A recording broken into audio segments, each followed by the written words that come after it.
I was at in Shorncliffe Barracks. I was called up as a reservist. I was on the Army Reserve, and I was called up in August 1939, and I was at Shorncliffe Barracks on the 3rd of September 1939 when war was declared.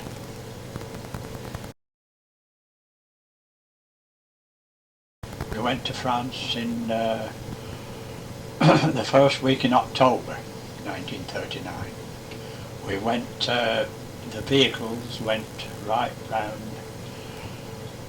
into the Bay of Biscay, into the port of Saint-Nazaire, the vehicles, and then we drove right across France to the area that had been given to the British. We were called the British Expeditionary Force, and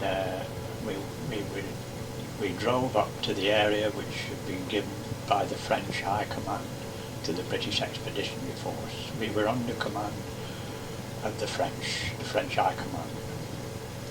Of course, we were only compared with the German army and the French army, we were only a small force.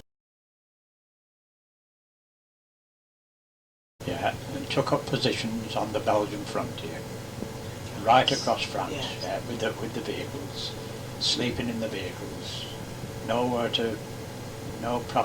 facilities for us. We just lived rough, slept in the vehicles, ate our meals standing up.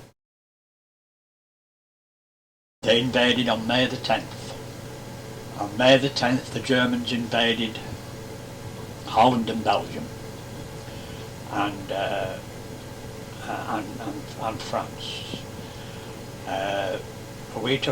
We went to positions northeast of Brussels and took up positions and made contact with the Germans, but we held onto our line firmly.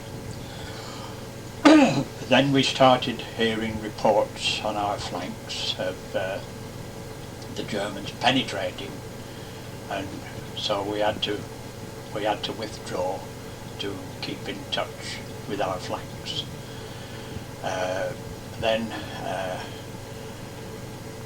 then round about after about a week like this, gradually falling back, we fell back into Brussels, and then I think we were in the area around Brussels when we heard that a catastrophe had taken place in the Ardennes. The French had built the Maginot Line, which stretched from the Swiss frontier to the Ardennes. Then the French were convinced that the Ardennes was impassable to German armour, German tanks. So that had not been fortified. And then later, farther west, came the Belgian front, came the frontier with Belgium, and that was not fortified to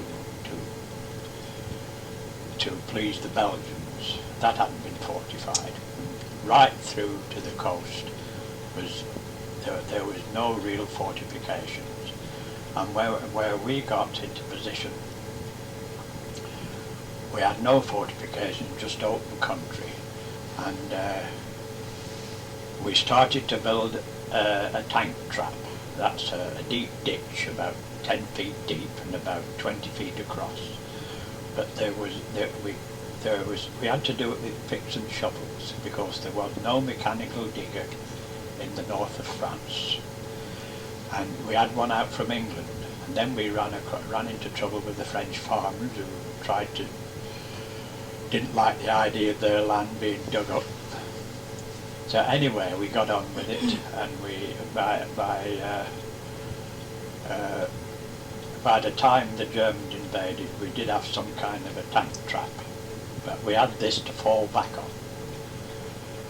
But the catastrophe in the Ardennes, the Germans had broken through, and then they headed south and west, and they came behind us behind some of the French and behind us, and they reached eventually they reached the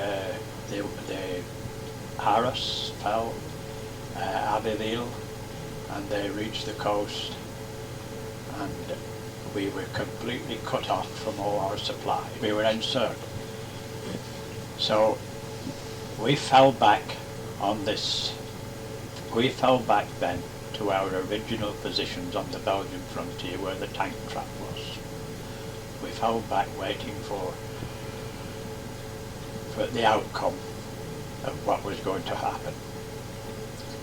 Various ideas were put forward that we should strike south, try to break the German, but that fell through, and gradually we were being squeezed by the oncoming Germans.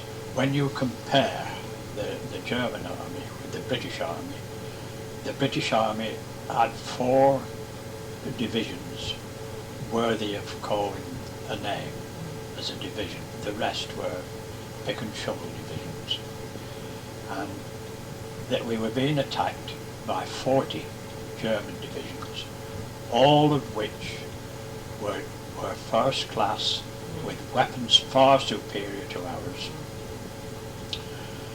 And of course we had to keep falling, and eventually Lord Court, our commander, decided he was going to evacuate through Dunkirk, and so gradually we fell back, fighting all the time, fighting by day, moving by night. We gradually worked our way towards the coast.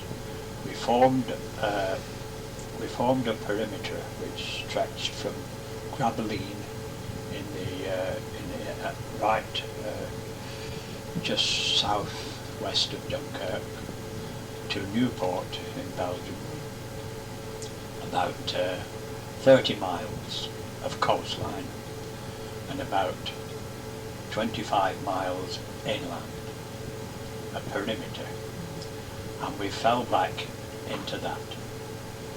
We had no supplies of ammunition, no supplies of food or drinking water or petrol.